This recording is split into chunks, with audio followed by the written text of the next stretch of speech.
Hello everyone. तो आज की क्लास में हम मोमेंटम पर बात करने वाले हैं। मोमेंटम वर्ड आपने पहले भी शायद सुना होगा, लेकिन फिजिक्स में मोमेंटम का क्या मतलब होता है, आज हम इसको देखेंगे। साथ ही साथ मोमेंटम किन किन फैक्टर्स पर डिपेंड करता है, इस पर भी आज हम बात करेंगे। तो चलिए आज की क्लास को शुरू करते हैं। My name is Aabru and this is Rohan channel. Let's be the difference. तो चलिए मोमेंटम को समझने के लिए हम सबसे पहले इसकी डेफिनेशन को देखते हैं कि मोमेंटम की डेफिनेशन क्या है। Momentum is the product of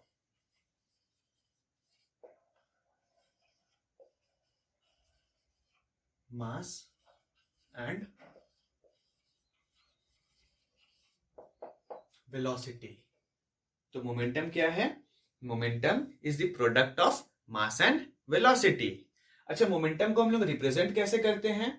momentum को रिप्रेजेंट करने के लिए हम लोग P का यूज करते हैं। So P will be equals to what is momentum? Momentum is the product of mass and velocity. So mass into velocity. In short हम लोग इसको क्या लिख सकते हैं?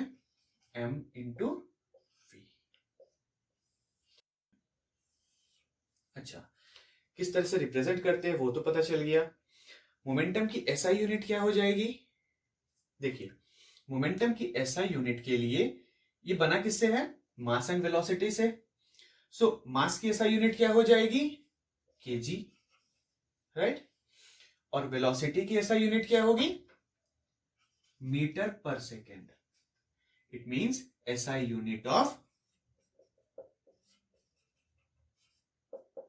Momentum will be KG metre पर सेकेंड। अच्छा, इतना समझने के बाद अब हम बात करते हैं कि मोमेंटम किस तरह की क्वांटिटी होती है। Is it a vector quantity और a scalar quantity? Yes, momentum is a vector quantity.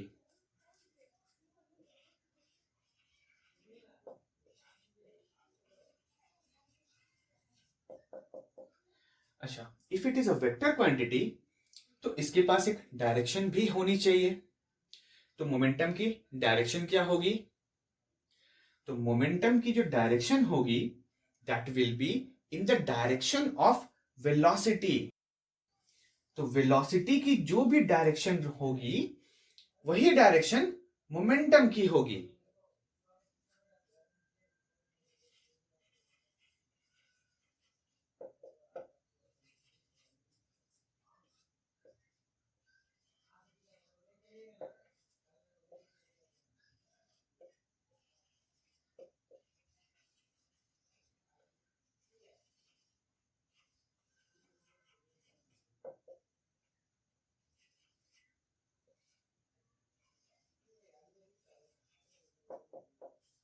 ठीक है, direction of momentum will be in the same direction of velocity. तो मोमेंटम की डेफिनेशन एसआई यूनिट को तो हमने देख लिया, लेकिन मोमेंटम चीज क्या है ये हमें नहीं समझ में आया, इसकी फील नहीं मिली हमें। तो चलिए मोमेंटम को समझते हैं, इसकी फील को लेते हैं। देखिए, मोमेंटम जो थी that was the product of mass and velocity, है ना। अब हम मान लेते हैं कि हम यहां पर मास को कांस्टेंट कर देंगे। Mass is constant. अगर मास कांस्टेंट होगी तो यहां पर हम एक एग्जाम्पल से समझते हैं, फील लेते हैं कि मोमेंटम क्या है। ठीक है, सपोज यहां पर एक गन है।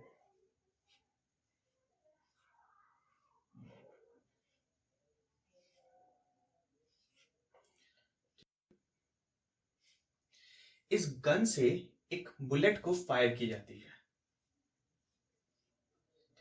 ये बुलेट फायर होती है और इसकी वेलोसिटी है लेट्स से v1। तो अगर हम गन से बुलेट को फायर करेंगे तो इसकी वेलोसिटी बहुत ज्यादा होगी, और इसकी अगर मास को हम कंसिडर कर ले कि मास है m। ठीक है, तो मास m है और वेलोसिटी v1 है, v1 बहुत ज्यादा होगी, है ना। और वहीं अगर हम यहां खड़े हो जाते हैं और उसी बुलेट को हम अपने हाथ से थ्रो करते हैं, फेंकते हैं, इसकी वेलोसिटी v2 होगी, मास वही m है, क्योंकि मास तो हमारी कांस्टेंट थी। अब आप खुद सोच के बताओ कि किसकी मोमेंटम ज्यादा होगी, इसकी मोमेंटम ज्यादा होगी या इसकी मोमेंटम ज्यादा होगी। इसकी वेलोसिटी बहुत ज्यादा होगी और वही सेम मास की बुलेट को अगर हम हाथ से फेंकते हैं तो इसकी वेलोसिटी बहुत कम होगी। इससे अगर किसी को हिट हो जाए और इससे किसी को हिट हो तो फर्क क्या पड़ेगा, आप समझ रहे हो।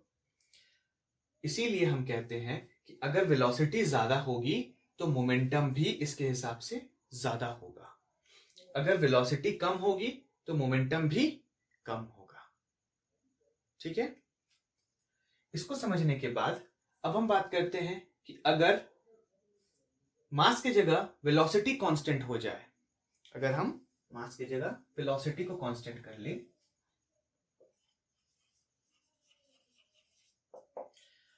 वेलोसिटी कांस्टेंट है, ठीक है। तो अगर वेलोसिटी कांस्टेंट है और यहां क्या कांस्टेंट थी, मास, इस केस के लिए मास कांस्टेंट, और इस केस के लिए थी, इसके लिए है वेलोसिटी कांस्टेंट। अगर वेलोसिटी कांस्टेंट है, सपोज यहां पर एक ट्रक है,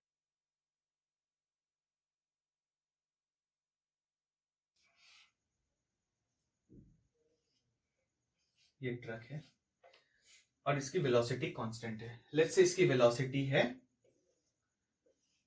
v1 और वेलोसिटी v है, इसकी velocity let's say 20 kilometre per hour, और इसकी मास क्या होगी, बहुत ज्यादा, इसकी मास हम कैपिटल M मान लेते हैं, ठीक है। इस ट्रक की वेलोसिटी 20 किलोमीटर पर आवर और इसकी मास है बहुत ज्यादा, किसके रिस्पेक्ट में, अगर हम वहीं यहां पर एक साइकिल ड्रॉ करते हैं, ये साइकिल की भी वेलोसिटी है let's say 20 kilometre per hour, मास इसकी बहुत कम होगी इसके कंपैरिजन में। अगर ये ट्रक के सामने कोई आ जाए और इस साइकिल के सामने भी कोई आ जाए तो आप इफेक्ट सोच सकते हो कि क्या हो सकती है। क्यों ऐसा हुआ, क्योंकि यहां मास बहुत ज्यादा थी, ये मास के ज्यादा होने की वजह से मोमेंटम भी इंक्रीज हो गया, और यहां मास बहुत कम थी इसके कंपैरिजन में, इसीलिए मोमेंटम भी इसकी कम हो गई। तो अगर वेलोसिटी इंक्रीज करती है तो मोमेंटम भी इंक्रीज करेगी, अगर वेलोसिटी डिक्रीज करती है तो मोमेंटम भी डिक्रीज करेगा, अगर मास इंक्रीज करती है तो भी मोमेंटम इंक्रीज होगी, और अगर मास डिक्रीज करती है तो मोमेंटम भी डिक्रीज हो जाएगा। इतना समझने के बाद मोमेंटम डेफिनेटली क्लियर हो गया होगा। मोमेंटम के अब कितने फैक्टर्स होते हैं इस पर बात कर लेते हैं। इस पर हमने ऑलरेडी बात कर लिया, लेकिन फिर भी मैं इसको एक बार लिख देता हूं। देखिए, मोमेंटम किन दो फैक्टर्स पर डिपेंड कर रहा है, मास एंड वेलोसिटी पर। तो फैक्टर्स ऑफ मोमेंटम वो क्या क्या है, फर्स्ट है मास, ठीक, and second is velocity. Mass and velocity पे डिपेंड करके मोमेंटम चेंज होती है।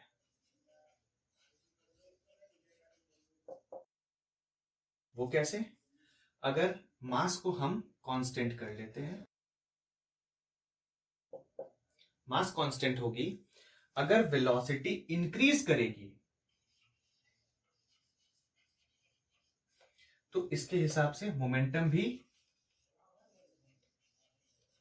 इंक्रीज करेगा, अगर वेलोसिटी डिक्रीज करती है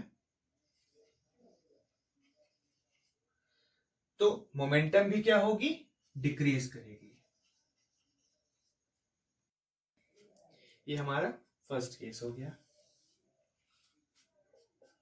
सेकेंड केस की बात करें तो क्या होगी, सेकंड केस में हम वेलोसिटी को कांस्टेंट कर लेते हैं। जैसे ही वेलोसिटी कांस्टेंट होती है मास वैरी करेगा। मास अगर इंक्रीज करते हैं तो मोमेंटम भी इंक्रीज करेगा। वहीं अगर मास डिक्रीज करती है तो मोमेंटम भी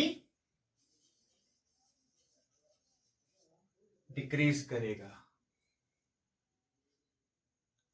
तो मोमेंटम के फैक्टर्स को समझने के बाद आप जरूर सोच रहे होंगे कि किसी भी ऑब्जेक्ट की वेलोसिटी तो चेंज हो सकती है, लेकिन क्या मास चेंज होगी?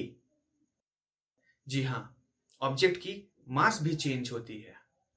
वो कैसे? आइए देखिए। अगर कोई ऑब्जेक्ट, लेट्स से वो एक रॉकेट है, अगर ये रॉकेट ऊपर जा रही है विथ सम वेलोसिटी v, इसकी मास लेट्स से m थी, जैसे जैसे ये ऊपर जाएगी इसके अंदर जो फ्यूल था वो क्या होगा? धीरे धीरे डिक्रीज होगा, है ना? तो फ्यूल धीरे धीरे जैसे ही खत्म होगा तो इस रॉकेट की जो एंटायर मास है वो डिक्रीज करेगी। तो मास चेंज हो गई। तो मास चेंज होने के वजह से मोमेंटम भी चेंज होगा इस रॉकेट की। इसी चीज का एक और एग्जाम्पल भी है। सेकेंड एग्जाम्पल ये है कि m is equals to m0 upon root over 1 minus v square upon c square. ये कैसा बहुत बड़ा सा एक्सप्रेशन है। देखिए, इस एक्सप्रेशन में ये जो m है इसको हम कहते हैं एक्चुअल मास, और m0 क्या है? m0 है रेस्ट मास। v क्या है? वेलोसिटी। एंड c क्या है? Speed of light. Speed of light कितनी होती है? 3 into 10 to the power 8 metre पर सेकेंड। ये सब मैंने क्यों लिखा? ये सब इसलिए मैंने लिखा क्योंकि जब भी कोई ऑब्जेक्ट रेस्ट में होती है तो उसकी मास जो एक्चुअल होती है, जो रेस्ट मास होती है, वही एक्चुअल मास होती है। लेकिन अगर कोई ऑब्जेक्ट मोशन में आ जाती है, कुछ उसकी वेलोसिटी आ जाती है, तो वो ऑब्जेक्ट की जो मास होती है, उस ऑब्जेक्ट की जो मास होती है, वो मास कुछ ना कुछ इंक्रीज कर जाती है। तो इन दोनों बातों को मैं अभी प्रूव करता हूं। देखिए, मैंने क्या कहा था कि जब वेलोसिटी 0 होगी तो जो रेस्ट मास होगी वही एक्चुअल मास होगी, है ना? तो अगर वेलोसिटी इज इक्वल्स टू 0 है, यहां पर मैं अगर 0 पुट करूंगा तो क्या हो जाएगी ये वाली टर्म? 0। देखिए, m is equals to m0 upon root 1 minus 0 upon c square. तो यहां से क्या मिलेगा हमको? ये टर्म पूरा 0 हो जाएगा। m0 अपॉन रूट 1 माइनस 0, तो यहां से मिलेगा m0 अपॉन 1। अच्छा, रूट 1 क्या होगा? 1 ही ना होगा, तो 1 होगा तो क्या होगा? m0 will be equals to m। अगर वेलोसिटी 0 है तब। लेकिन अगर कुछ ना कुछ वेलोसिटी होगी तब क्या होगी? स्पीड ऑफ लाइट बहुत ज्यादा होती है। इतनी ज्यादा वेलोसिटी कोई भी ऑब्जेक्ट एक्वायर नहीं कर सकता है। ठीक है, अभी तक तो नहीं हुई है, आगे की पता नहीं है। मैं इसको रब करके एक रैंडम वैल्यू लेता हूं, उसको पुट करके मैं दिखाता हूं कि जब भी कोई ऑब्जेक्ट की velocity near by speed of light हो जाती है तब क्या होती है। आइए देखिए।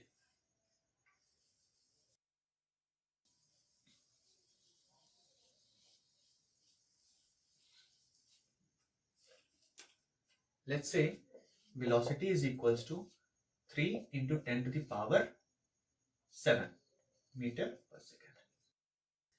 तो m is equals to m0 upon 1 minus, इसकी वैल्यू को रख देते हैं हम लोग 3 into 10 to the power 7 upon 3 into 10 to the power 8। यहां से 3 3 कैंसिल, ये कैंसिल, ये कैंसिल, यहां से m0 अपॉन √1 माइनस 1/10। इसको सॉल्व करेंगे तो क्या मिलेगी, m0 अपॉन रूट, ये माइनस होके कितना हो जाएगी 9/10। यहां से हमको वैल्यू मिलेगी m0 अपॉन 3/√10। आगे मैं यहां सॉल्व करता हूं, m is equals to m0 upon, अच्छा ये √10 की जो वैल्यू होती है वो करीबन 3.16 होती है, ये रेसिप्रोकल हो जाएगी, तो 3.16 इंटू m0 अपॉन 3। आप क्लियर यहां देख सकते हैं कि 3 बड़ी है या फिर 3.16, ऑफ कोर्स 3.16 बड़ी है। तो जब कोई बड़ी वैल्यू इसके साथ मल्टीप्लाई होगी तो इस मास को भी वो क्या कर देगी, इंक्रीज कर देगी। तो यही मैं बताना चाह रहा था कि जब भी कोई ऑब्जेक्ट की वेलोसिटी इंक्रीज हो जाती है, कुछ एक वेलोसिटी हो जाती है, तो उसकी मास भी इंक्रीज कर जाती है। ठीक है, तो यही से हम कह सकते हैं कि हाँ, मास भी चेंज करती है। अगर मास चेंज करेगी, इंक्रीज हो जाएगी, तो मोमेंटम भी इंक्रीज होगा। अगर मास डिक्रीज करेगी तो मोमेंटम भी डिक्रीज हो जाएगा। तो चलिए आज की क्लास को यहीं तक रखते हैं।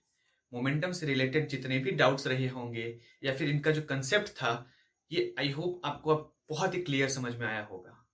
फिर भी अगर आपको कोई भी डाउट हो तो आप हमें बता सकते हो नीचे कमेंट बॉक्स में। आप हमें ईमेल भी कर सकते हो, ये रहा हमारा ईमेल एड्रेस। तो चलिए अच्छे से पढ़ाई करते रहिए। All the very best and let's be the difference.